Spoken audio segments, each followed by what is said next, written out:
Lemon Amiga presents a Playguide video review. Sit back and enjoy the show.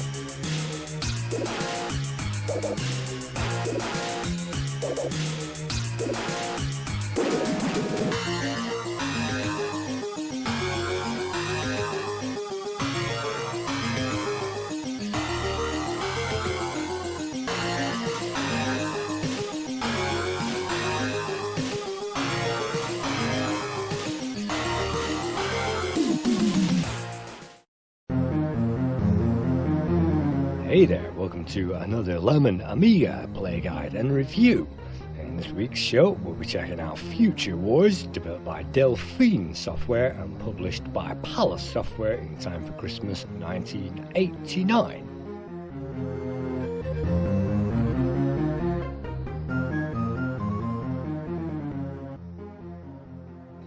Future Wars, we are first of all transported back to 1989. We play as a window cleaner, intent on cleaning a window and playing a practical joke on his boss. Every room in this game will contain some kind of pickup or some kind of thing to activate, and this very first screen is no different. We need to first of all pick up the bucket, and in this point and click adventure that will be transferred into our inventory, and then we can use that later on to play the practical joke. By right clicking, that brings up a list of commands and options, and there is a varied list of commands, but of course not as many as were found in later point and click adventures like The Secrets of Monkey Island. There is a basic set on offer, and that means that we can operate bits of machinery, and in this case we need to operate this contraption to take us up, and that will open up the next room.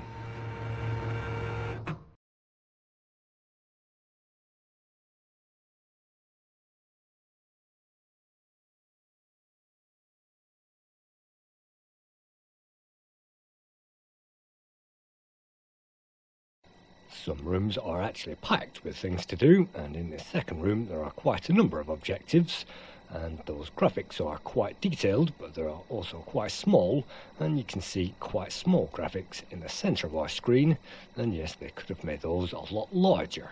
But in this room we can investigate the waste paper basket, and we can also investigate the bathroom, where we can open a cabinet and find another item, and in the WC there is actually another item that we need, a vital important ingredient, and that is a little flag. So looking at the lemon comments of this game, most of the negative review comments were actually based on the fact that these graphics do get quite small, and some things are only the size of a pixel. And at the base of this toilet you can see a dot, and that's a red flag, and if we hover over that dot and examine that, we can just about see it, the little flag, but in order to pick that up we must move a little closer.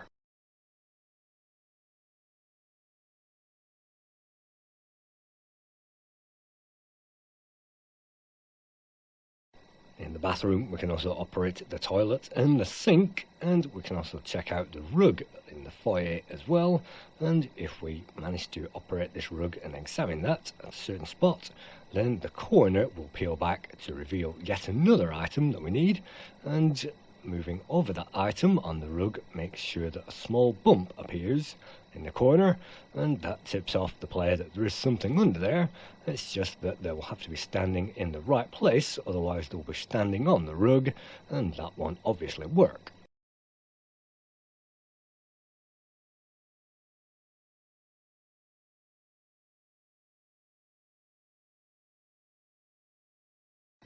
Sometimes, even if the player knows what they must do to solve every single puzzle, sometimes it's not easy to even accomplish that, because all the game says is move a little closer, and so you'll find eventually, moving right off the edge of that rug, we can now pick up that key, and that is a vital item.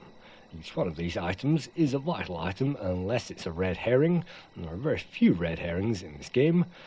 You can see that we've picked up quite a few items already, 5 items, and insecticide will definitely come into action a little later on.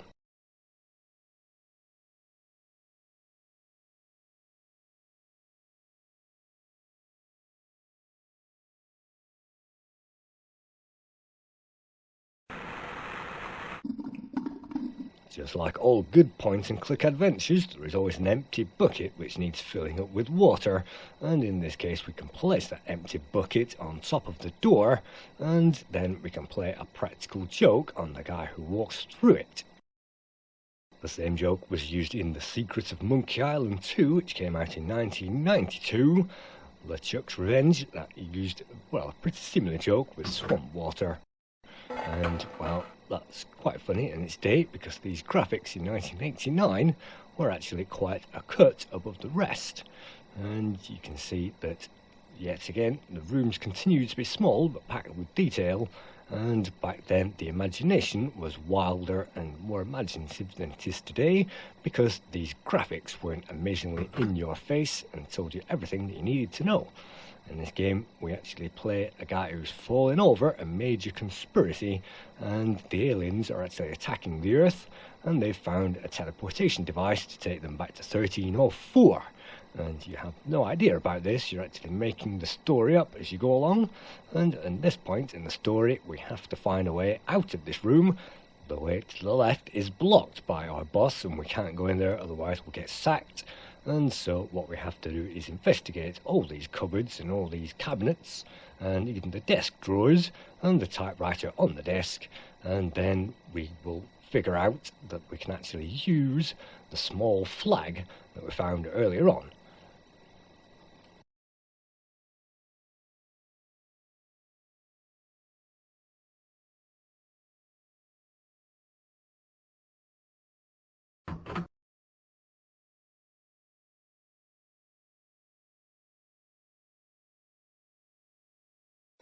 That's 40315, and 40315 is an essential number to recommend you memorising in this game, because 40315 has to be entered pretty darn quickly in the very next room.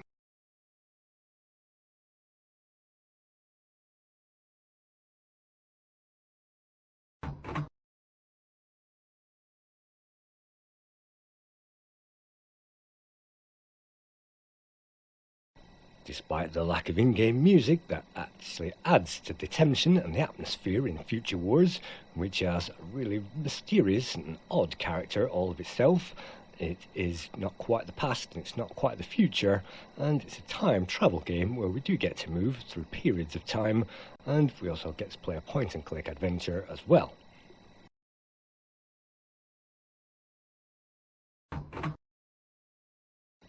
Despite the lack of music, the programmers have included a range of sound effects, and that is enough to give this game some kind of atmosphere. Without the sound effects it will be pretty quiet indeed. Examining the map, we find a hole in the map, and that hole is just the right size for that small red flag that we found in the bathroom that somebody conveniently left on 1 pixel. Clicking on that 1 pixel hole reveals another doorway, and the other doorway can lead to much frustration indeed.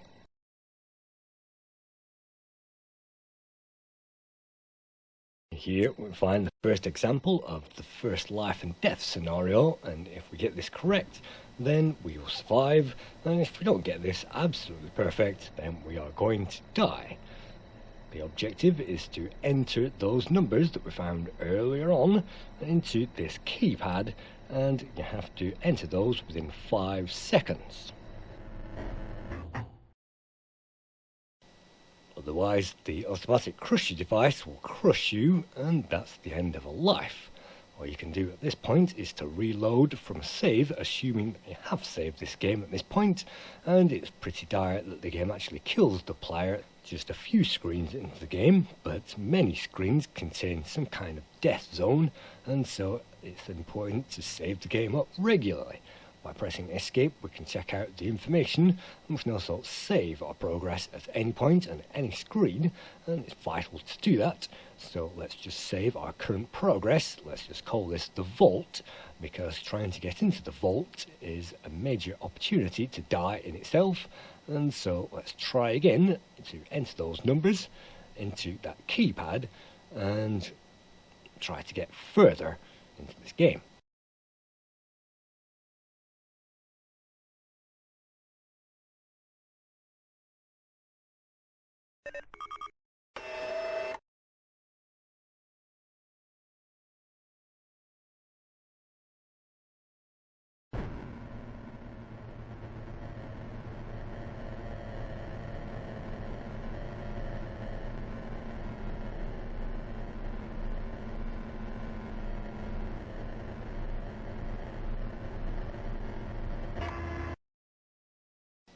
The trick to gaining access to the vault is to remind yourself that you have to press operate in order to operate the keypad before you can press the 1-digit code that you need, and so you need to press operate and then the digits, and that means you have to press 10 buttons in total within those 5 seconds.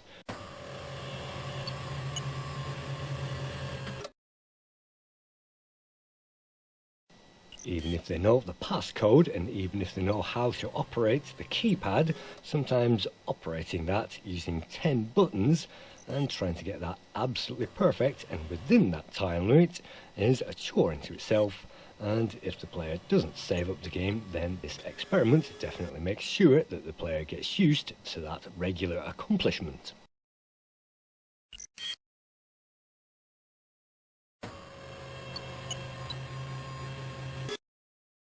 I'm just going to speed up this footage just to give you some idea of the number of tries it took for me to actually get past this puzzle. It's not really a hard puzzle because it gives you all the clues. It's just that for the very first difficult puzzle, it really is a nerve grinder, and the player certainly is glad when they manage to get through it all in one piece. And having done so, they are certainly glad to save it up again.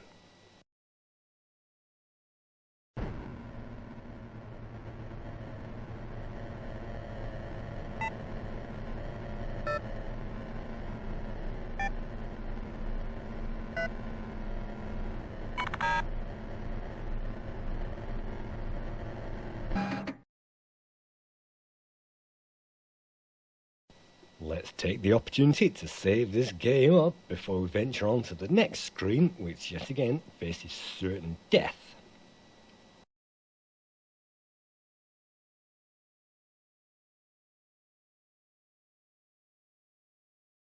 Of course, someone had to build a lab on the top of a skyscraper, and that lab of course takes people to the past and the future, and so all we need to do is to work out how to operate this futuristic teleportation device using this box, which looks a lot like a photocopier, and the coloured buttons which are upon that and the panel on the side.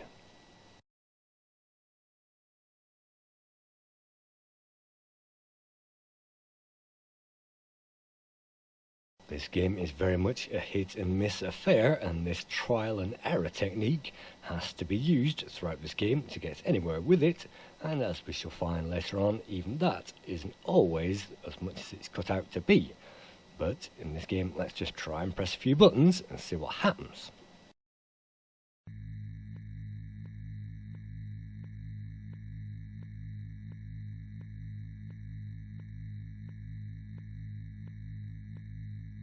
Inserting the same sheaf of paper that we found into that machine would make some sense, and that just acts like a photocopier. But while we are trying to experiment with that and trying to get that to work, of course if we take too much time we'll be stopped and investigated and shot on sight, and that really isn't a great way to continue, because that means we'll have to reload, and because we forgot to save it in this room, it means we'll have to reload this back from where we started from in the other room.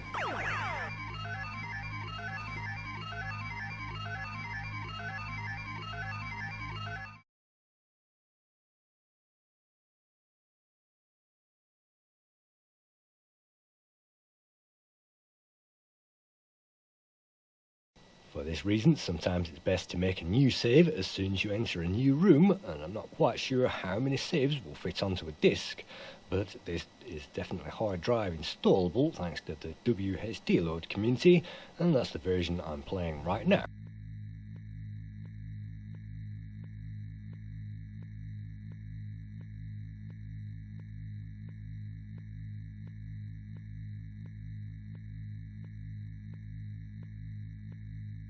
Again, this slightly creepy atmosphere of this game really comes to the surface in screens like this, where you really haven't got a clue what to do, and what you have to do is to take the documents which fire out of the device, which are actually the passport documents you'll need to travel back to the past.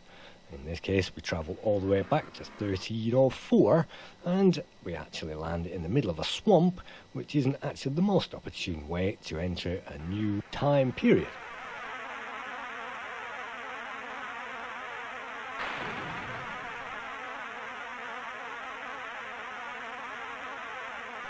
That means we'll have to go back and reload from our previous save, and yes, that means that we'll have to go back into the future again, 1989, and we'll have to negotiate our way back through that vault and back through the photocopying room. So the art of this game is definitely patience and learning those mechanics. They do seem clunky for 1989, but this game did go on to inspire a lot better point-and-click adventures, and we had a massive rake of point-and-clickers on the Amiga eventually, and it was one of the last breed of games to die out. But you can see at the moment, this was one of the early pioneers. It introduced some great graphics and moved away from the text genre, which we did get in the early days of the Amiga, with games such as Corruption, The Pawn and Fish.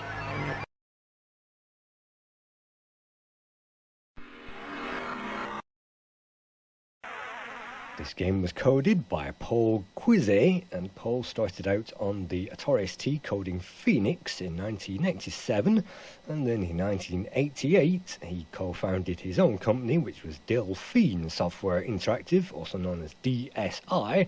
and that was based in Paris, not far from the Champs-Élysées. He co-founded that with Paul de Senneville, who was the other director, and Paul Quizet managed to code most of the Delphine games, including Bio Challenge, which was released by the Palace software label in June 1989. Delphine then released Castle Warrior in October of 1989, and Future Wars, this very game, followed in December 1989.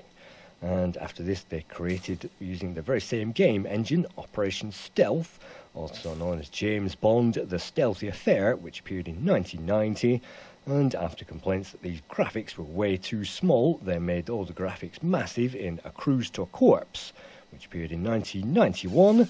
and then they went on to Another World.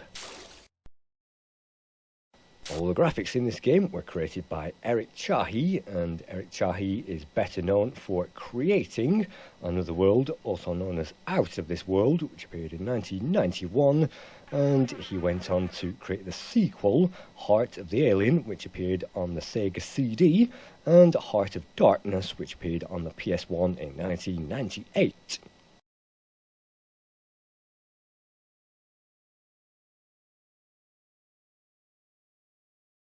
Eric Chahi definitely created Another World all on his own. That was a bedroom design, and he created everything from the box art to the graphics and the music, and after that the team came back together for a flashback in 1992, which is probably Paul Quizet's greatest game ever.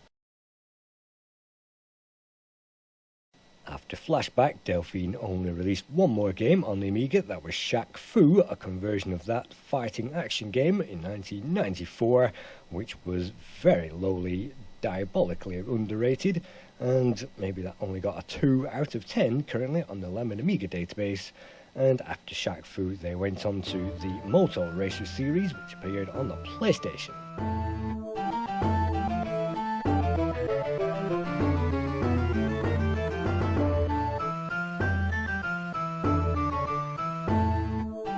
Music, which does appear in the game and is very well coded, it was created by Jean Boulot, and you might remember that we covered Jean Boulot in Snow Brothers, otherwise known as Snow Bros, and also in the Beach Volley review, and also he created music for A Cruise for a Corpse, Flashback, and even Dragon Ninja.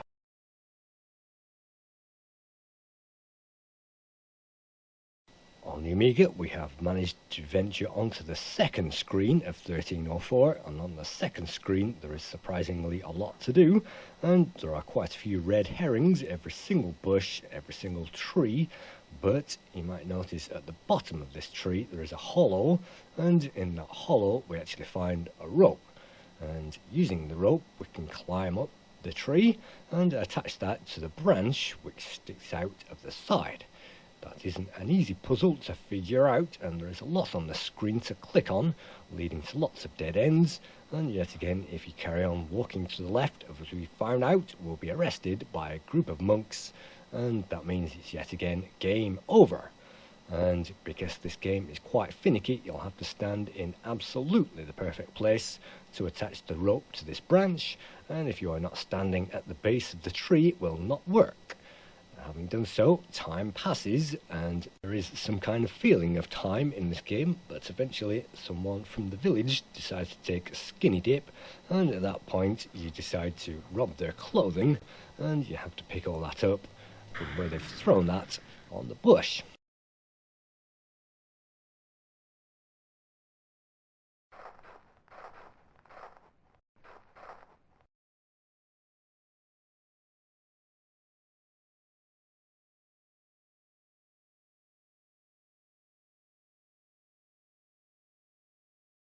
We can then wear that clothing as a disguise, and that will mean we can at last venture onto that next screen.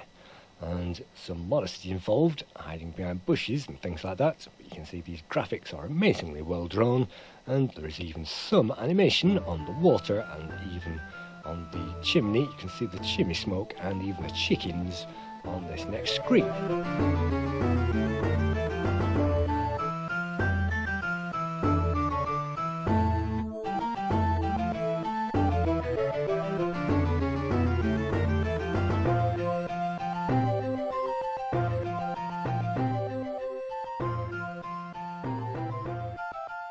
It may have been helpful if these sub-screens, like the bar, you can see the pub in the cottage was actually superimposed in the box over the top of the previous screen, and I think Lure of the Temptress basically used that idea of layering screens on top of each other so that they appeared like an animated comic, and that really would have enhanced this game and meant that the previous screen was in the background without so much black around all this border.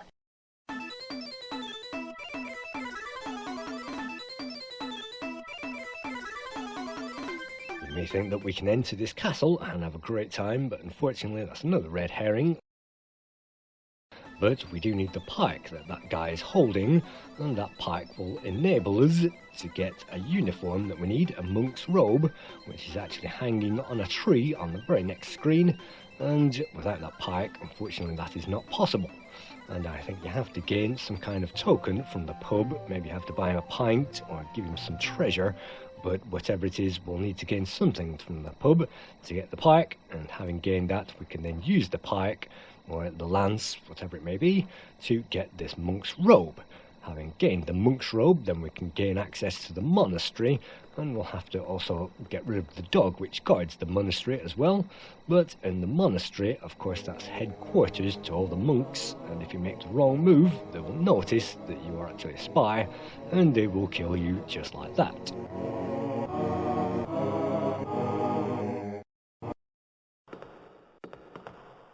If we venture to the left in this monastery, then we'll gain access to a control device which we can use to operate this cupboard, and in here we'll find something else, a very important item that we need, which we've already collected on the save apparently, and so having collected that, we'll need to venture down to the cellars, and in there, in a particular barrel, we'll also find another vital item, but we won't get to see the cellars in this particular playthrough, and the main hallway is just through this door. As long as we use a simple formula to get by these guys, i.e. walk straight behind them, then we shouldn't have any problem.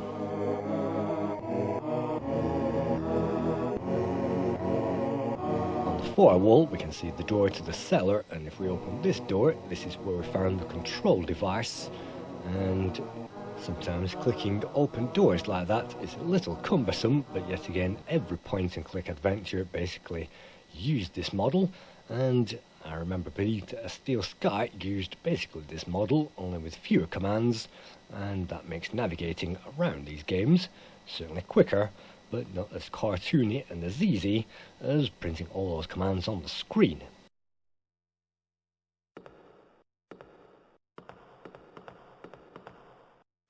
Again, the sound effects really make this game, but we do find some music later on, and we can't find too much more to do, unfortunately, in the monastery, so what I'm going to do is actually load up another saved game to take it on to the future, and yet again we've been trapped and basically murdered by those monks, and that's what we have to do. So I have completed this game following the walkthrough, but I'm not looking at the walkthrough, unfortunately, as I play it right now. Now we are transported into the 44th century, and the first thing what we need to do is to get through this door, and with that we'll need to attract the video camera on the top.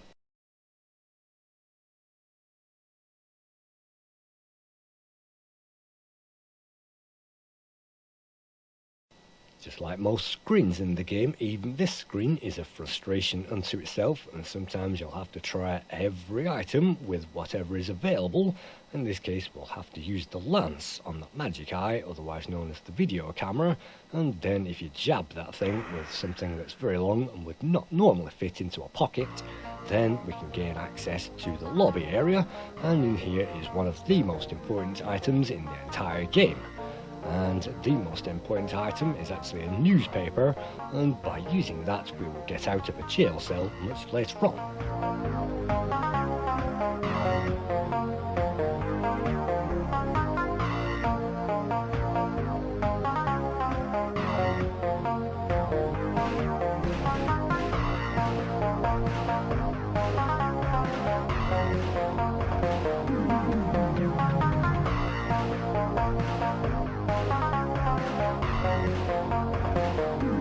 Unbelievably, this newspaper machine is broken, and you have to insert quite a few coins in there for it to spit out a newspaper, and you really have to do that before you leave this screen, because if you save it up after this and don't collect that, obviously it's a no way back,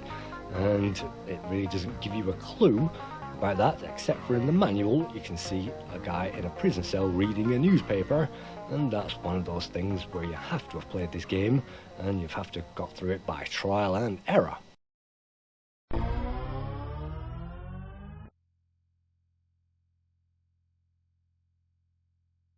This futuristic terminal actually leads to an airport, and we'll need to somehow get onto that plane to make our way through the game, and we can talk to a number of people, and that will reveal precious little, of course, in this game. It really doesn't give us much help,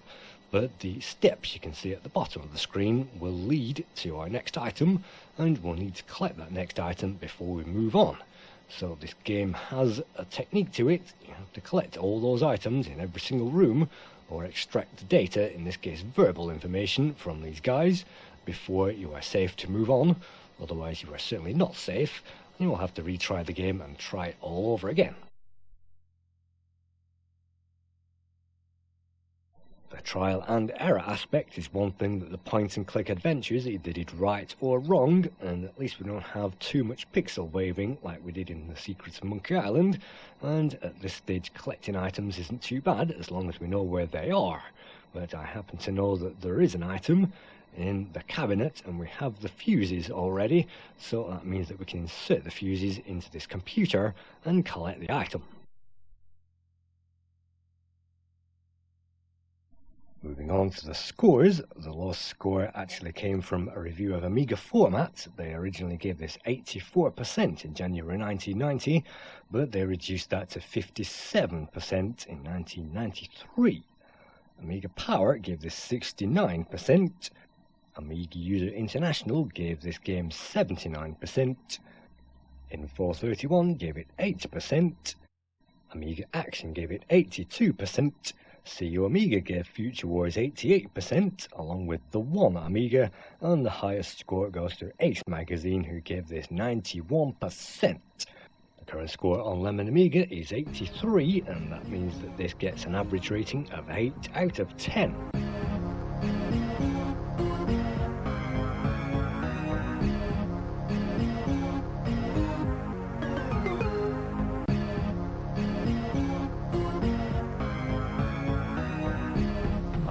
Future Wars Time Travelers is very fluid, and I really like all the elements and touches which went on to inspire other games, most notably Flashback,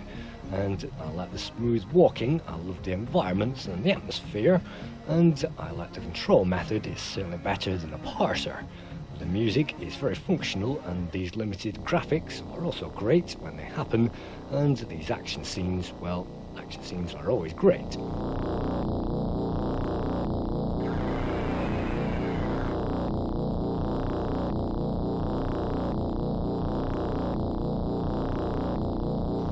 means the Krugnons, the aliens from outer space, the ones that we mentioned all the way at the beginning of this review, get a free reign and a free ride and have actually taken us hostage in a prison cell. What we need to break out of here is we actually need to undo the screws which hold the vent onto the wall, and we need to light the newspaper and fan smoke down that vent, and that will make a guy rush in, and that will mean that we can escape this prison cell and continue with the game. In this case we'll have to use a key on the air duct, and that isn't always the most obvious item to use on an air duct, but having figured that out, at least we can open that. But giving us no way backs in this game at this stage isn't really great, because it means we'll have to go back quite a few save states, and if we don't know about the newspaper, of course how are we supposed to figure out this puzzle? So it could have been a lot easier, and I only got through this following a walkthrough, and I'm not going to get through it on this playthrough.